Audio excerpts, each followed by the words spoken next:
اور اسی قسم کی کیفیت اس وقت بھی موجود ہے۔ تو اقبال نے اس مایوسی کے دور میں، جب کہ مسلمانوں کی 600 سالہ خلافت کا اختتام تقریباً ہو ہی چکا تھا، تو اپنی شاعری کا آغاز، جس کو آپ کہیں گے کہ دوسرے دور کا آغاز، مغرب کے قیام کے دوران کیا۔ اور اسی قیام کے دوران اقبال کو احساس ہوا کہ مسلمہ کو مسلمہ کر دیا طوفان مغرب نے۔ وہیں سے اقبال نے عشق رسول اور قرآن پاک کی رہنمائی میں مسلمانوں کو اس مایوسی سے نکالنے کے لیے ایسا پیغام دیا جو میں سمجھتا ہوں کہ رہتی دنیا تک کے لیے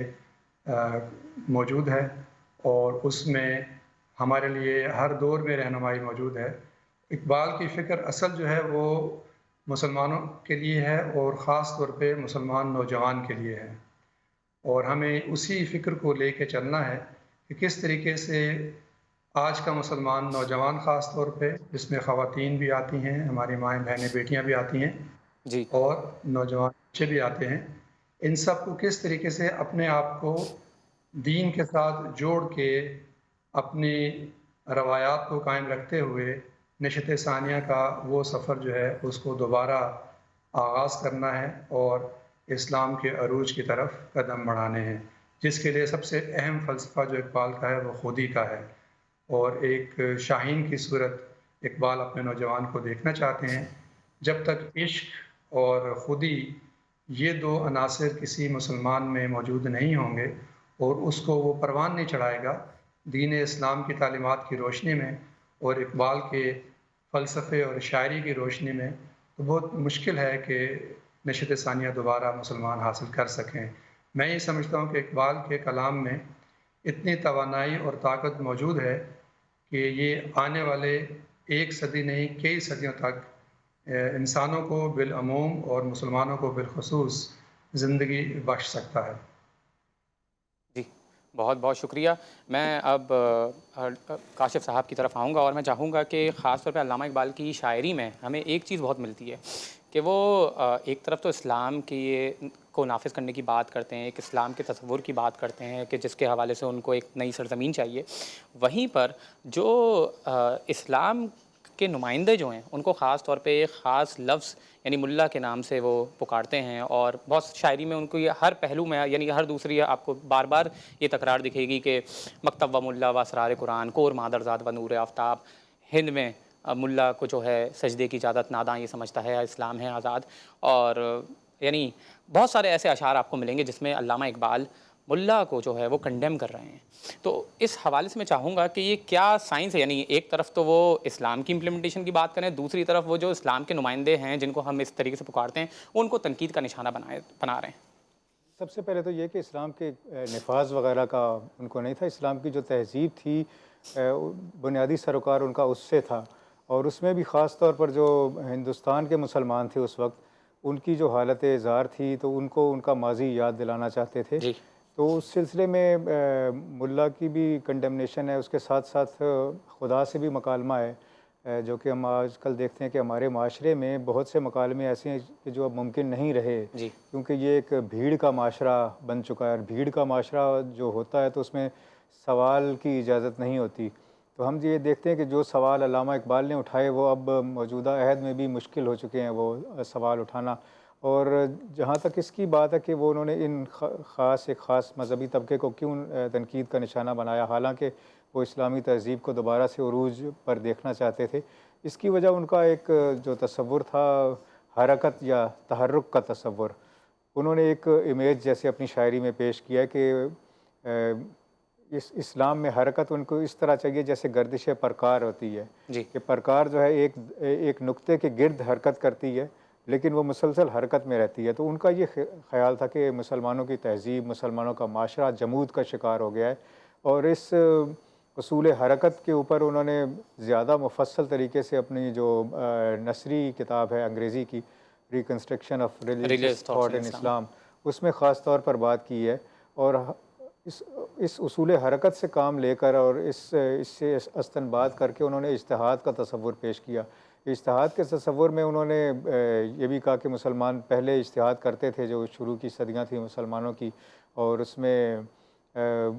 جو نئے مسائل سامنے آ رہے تھے، نئے معاملات آتے تھے، تو اس کے حوالے سے اجتہاد جاری تھا، پھر اس کا دروازہ بند ہو گیا، تو اس وجہ سے وہ اجتہاد کی بات کرتے ہیں۔ دوسرا یہ ایک جو ان کے ہیں یہ خطبات، ان میں انہوں نے یہ بھی بات کی ہے کہ اجتہاد ایک مسلمانوں کے معاشرے میں اجتہاد کی اجازت پارلیمنٹ کو ہونی چاہیے، کیونکہ مسلمان ملک میں پارلیمنٹ مسلمانوں ہی کی نمائندہ ہوتی ہے، تو وہ ایک قسم کا علماء سے اجتہاد، پہلے تو علماء کے پاس جاتے ہیں اجتہاد کرانے کے لیے، لیکن وہ اس سے بھی آگے جا کے پارلیمنٹ کو اس کا حق دیتے ہیں، تو یہ اس زمانے میں اور ایون آج کے زمانے میں بھی بڑی انقلابی بات ہے۔ بہت بہت شکریہ ناظرین، ہمارے ساتھ رہیے گا، ایک چھوٹا سا بریک لیں گے اور اس کے بعد علامہ اقبال کی زندگی کے مزید پہلوؤں کو ایکسپلور کریں گے۔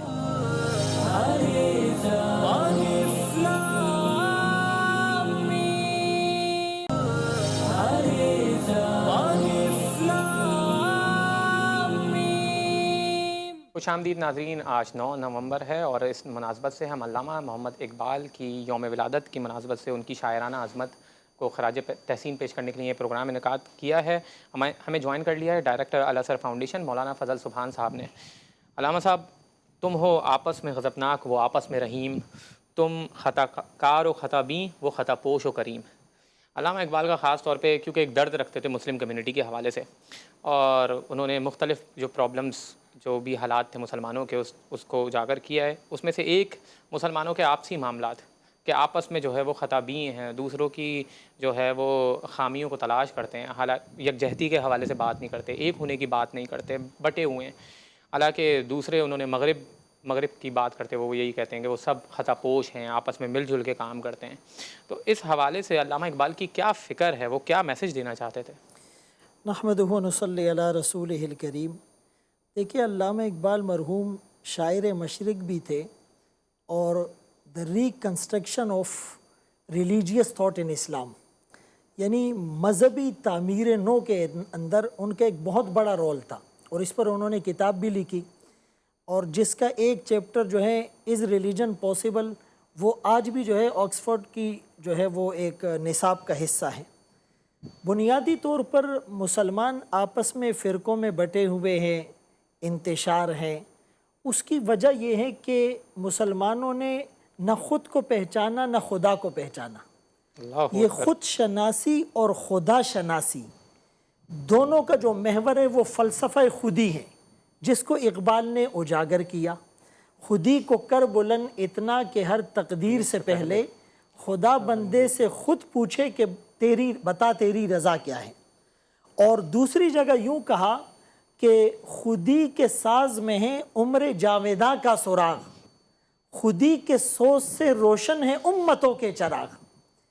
یعنی جب تک ایک آدمی اپنے آپ کو نہیں پہچانے گا، قرآن کریم میں جس کے لیے یوں مخاطب کیا گیا وَفِي أَنفُسِكُمْ أَفَلَا تُبْصِرُونَ،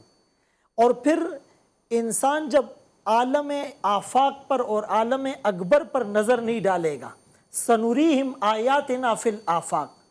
تو پھر اس کے اندر جو اسلام کا ایک درد ہے یا اسلام کا جو ایک میسیج ہے وہ اس کے اندر نہیں آئے گا۔ اقبال مرحوم نے ان کی پوری شاعری کو اگر دیکھا جائے تو قرآن اور حدیث کے احکامات کو اس نے شاعرانہ انداز میں اور کہیں نثر کے انداز میں پیش کیا۔ منفعت ایک ہے اس قوم کی، نقصان بھی ایک، رسول پاک بھی، دین بھی، ایمان بھی ایک، حرم پاک بھی، اللہ بھی، قرآن بھی ایک، کچھ کیا بڑی بات تھی ہوتے جو مسلمان بھی ایک، فرقہ بندی ہے کہیں اور کہیں ذاتیں ہیں، کیا زمانے میں پنپنے کی یہی باتیں ہیں؟ وَاعْتَصِمُوا بِحَبْلِ اللَّهِ جَمِيعًا وَلَا تَفَرَّقُوا۔ قرآن کریم کے اندر اللہ کریم نے جو جوڑنے والی چیز بتلائی ہے، جو ون پوائنٹ ایجنڈا اور کامن ایجنڈا بتلایا ہے، وہ ہے قرآن کریم کو مضبوطی سے تھام لینا۔ اقبال نے تبھی تو کہا ہر لحظہ ہے مومن کی نئی آن نئی شان، کردار میں گفتار میں اللہ کی برہان،